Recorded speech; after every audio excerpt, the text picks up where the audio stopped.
దానికి మనం న్యాయం చేయాలంటే మనం ఎలా చేయాలి?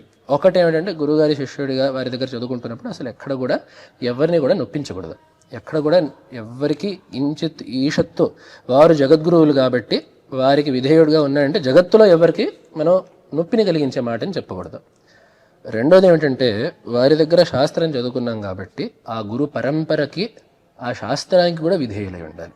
కాబట్టి శాస్త్రంలో లేని మాట ఎక్కడ కూడా చెప్పకూడదు. శాస్త్రంలో నేను ఒక మాట చదవలేదంటే, మన గ్రంథాల్లో ఒక మాట నేను చూడలేదంటే నేను ఎక్కడ కూడా ఆ మాట చెప్పను.